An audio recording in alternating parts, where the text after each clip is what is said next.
Similar करने में दिक्कत हो रही है, आज के बाद नहीं होगी। So myself Saman Raja and I welcome you all in the lecture of similarity of triangles. So welcome to SN1 education. So आज के लेक्चर में हम लोग को ये देखना है, पिछले लेक्चर में सिमिलरिटी क्या होती है वो समझ लिया था, लेकिन आज वो 3 टेस्ट के बारे में जानना है जहां से हम सिमिलरिटी को प्रूव कर सकते हैं। इसके अलावा कॉन्ग्रुएंट करके भी सिमिलर प्रूव कर सकते हैं। क्यों? बहुत सारी चीज ऊपर से जा रही है ना, ठीक है, कोई नहीं, अब नहीं जाएगी। So give me your 10 minutes and I will make sure कि ट्रायंगल्स आपके दिमाग में घर कर जाए, ठीक है। So let's see here. सो सबसे पहले हम लोग देखते हैं एंगल टेस्ट के बारे में। अगर कोई दो शेप्स ऐसे हो, ट्रायंगल्स की अगर बात करें प्रॉपर्ली, तो बच्चा अगर जैसे वैसे तो ये होता है कि अगर तीनों एंगल सेम हो, जब तीनों एंगल सेम हो तब ट्रायंगल्स सिमिलर होते हैं। पर बच्चा ये भी समझो कि ट्रायंगल के तीनों का जो टोटल होता है, तीनों एंगल वो टोटल होके 180 के बनाते हैं। अब अगर दो सेम हो गए तो तीसरा बाय डिफॉल्ट सेम हुआ ना, तीसरा तो बाय डिफॉल्ट सेम हुआ क्योंकि वो टोटल होके 180 होने हैं, ठीक है। सो इसीलिए हम देखते हैं एंगल टेस्ट। अगर कोई भी दो ट्रायंगल के एनी टू एंगल्स, कोई भी दो एंगल अगर सिमिलर होते हैं then they are similar triangles.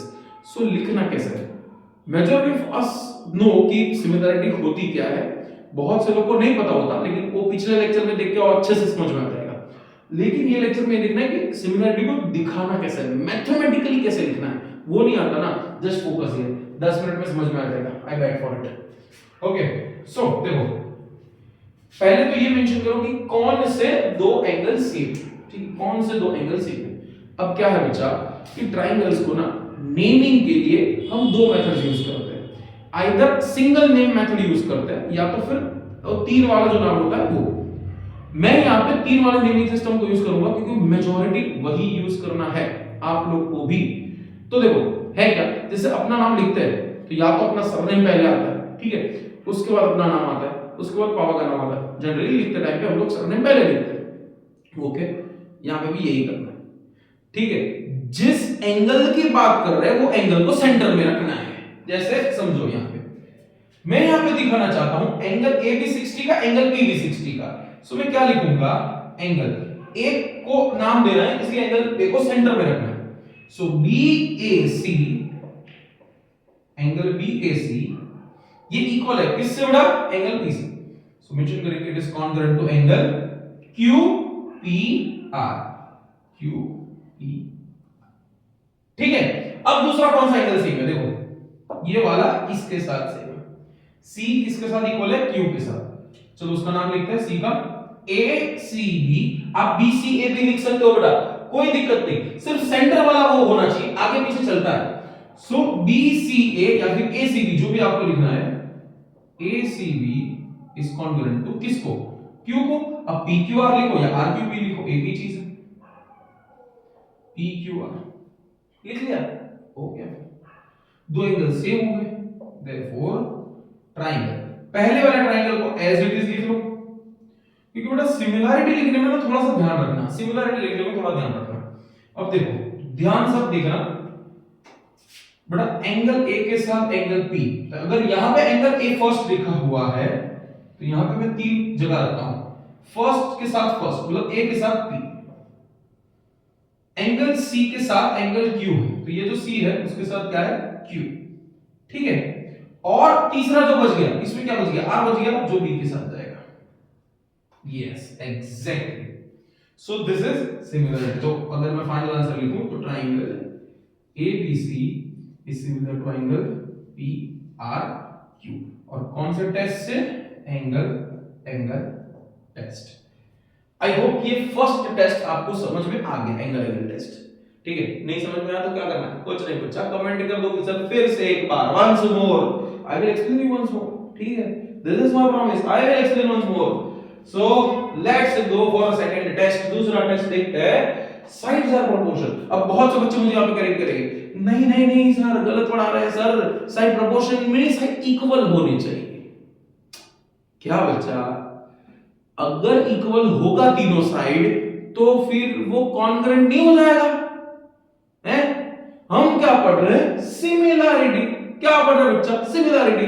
अब आप बोलोगे सर अगर वो मतलब इक्वल होंगे तो उसका रेशियो भी सेम आएगा, डेफिनेटली सेम आएगा। तो आप ये कहना चाहते हैं कि कॉन्ग्रुएंट और सिमिलर एक ही होते हैं।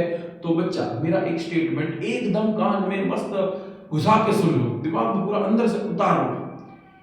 Every congruent triangle is similar. दुनिया का हर एक रूप जिसको कॉन्ग्रुएंट बोलते हैं वैसा वाला ट्रायंगल दूसरे वाले के साथ सिमिलर होता है। But every similar triangle is not congruent. लेकिन हर एक सिमिलर ट्रायंगल कॉन्ग्रुएंट नहीं होता। ठीक है, समझ में आ गया बच्चा? यस। सो अगर वो इक्वल रहेंगे लाइंस, अगर वैल्यूज इक्वल रहेगी तो भी चलेगा, then it is also okay. लेकिन सेकंड टेस्ट हम लोग को देखना है अगर लाइन प्रोपोर्शन में रही तो फिर कैसे करेंगे। ठीक है, so let's look at it.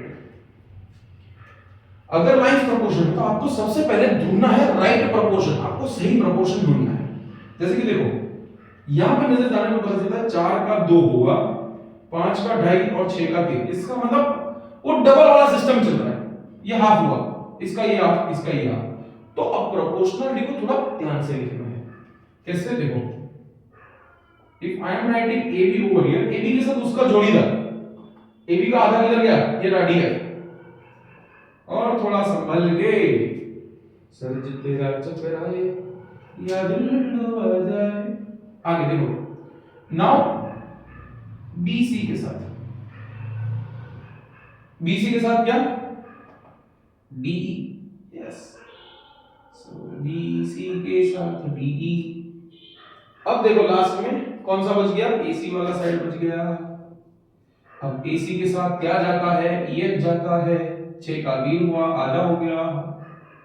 ठीक है, अब यहां तक तो आ गया। यहां तक तो सर आ ही जाता है। सर सिमिलैरिटी लिखने में दिक्कत होती है। आओ नहीं होगी आपके बाद। पहले क्या सिखाया है? पहला वाला ट्रायंगल एज इट इज लिख डाला, ABC तो लिख डाला। अब थोड़ा ध्यान से, ठीक है, देखो ये उठाओ पहले AB BC, ठीक है, नीचे क्या है? DF DE। दोनों में इधर भी D कॉमन, इधर D कॉमन, ठीक है, इधर D कॉमन, इधर D कॉमन। इसका मतलब B का साथीदार D है, पकड़ा गया चोर। तो B का साथीदार कौन है? D है। अब इधर और इधर देखो BC AC, C common, DE EF, इधर E कॉमन, तो C का साथीदार E हुआ। तो अब क्या बचा? F बचा। तो रख दो F इधर, हो गया अपना काम, सिमिलैरिटी बच्चा हो गया। ठीक है, क्या करना है फिर से समझ में आया ना?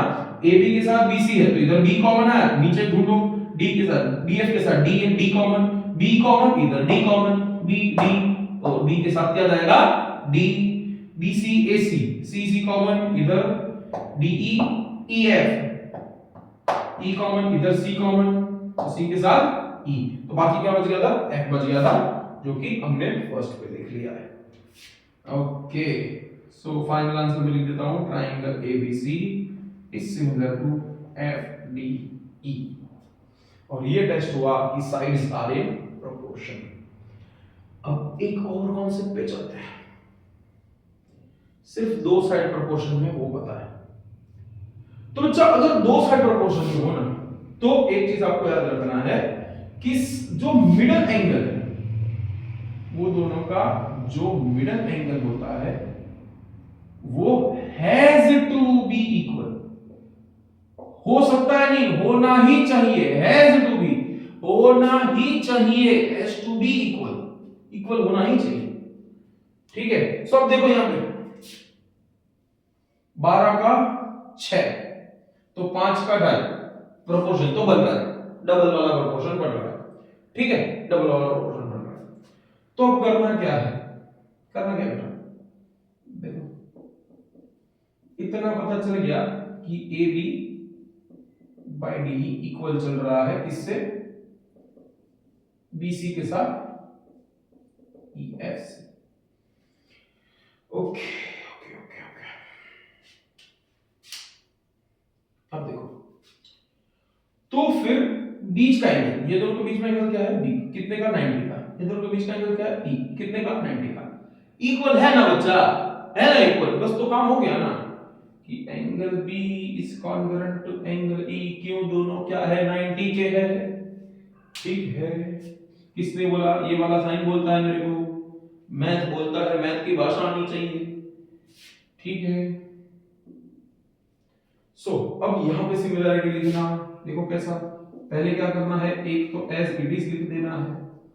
अब देखो पकड़ो चोर को पकड़ो, देखो यहाँ पे ए बी, यहाँ पे किसी, अगर ये नहीं करना, देखो बी के साथ कौन इक्वल जा रहा है ई, तो बीच में इधर बी, बीच में इधर ई। अब देखो इधर का बी और इधर का ई तो निकाल लेते हैं, तो ए के साथ ए इक्वल गया, ए के लिए क्या बचा, डी बचा, तो ए जहां पे है वहां पे रख देंगे डी, और सी के साथ क्या बचा एफ, हो गया हमारा सिमिलरिटी, ठीक है बच्चा। सो this is how you prove the similarity in chapter 6 of standard 10th। अगर 9th के बच्चों को भी ये सीखना तो सीख सकते हैं, उनको भी कॉन्ग्रुएंट ट्रायंगल्स का कांसेप्ट आता है। अगर 9th के बच्चे ये देख रहे हैं और उनको कॉन्ग्रुएंस ऐसे ही सीखना है, देन कमेंट में ठीक है बताइए, मुझे मैसेज करिए, I will make it happen. So SN1 के साथ जुड़े रहिए, आगे बहुत सारी वीडियोस आने वाली है आपके काम की, आपके पास होने के लिए और अच्छे से पास होने के लिए। सो जब तक सामने से फेल तो नहीं होने देंगे, जब तक आप उनका कहा मानोगे तब तक, ठीक है। सो आपको क्या करना है, ये सब चीजें यहाँ पे सीखने के बाद घर पे जाकर रिवाइज करना है बच्चा। ऐसे ही सामने सर यहाँ पे सिखा देंगे, स्कूल में आपके सर ने सिखाया होगा, ठीक है, तो आपने खुद कब सीखा, वो तो आपको सीखना है ना, पास तो आपको होना है, करियर तो आपका है। So just stay focused, exam की कुछ दिन बाकी है, थोड़ी मेहनत लगा लो। So see you in the next lecture, जहां पे हम लोग सीखने वाले हैं यही सिमिलरिटी का इस्तेमाल करके कुछ क्वेश्चंस जो कि 10th की बोर्ड के एग्जाम्स के लिए सबसे ज्यादा इंपॉर्टेंट होंगे। ये क्वेश्चंस भी इंपॉर्टेंट होते हैं, आपको सिमिलरिटी लिखने बोल सकते हैं in the MCQs, also in the 2 mark questions. So see you in the next lecture. So till then join us on Instagram, Facebook, Snapchat, everywhere, and share this video to all your friends. So see you in the next lecture.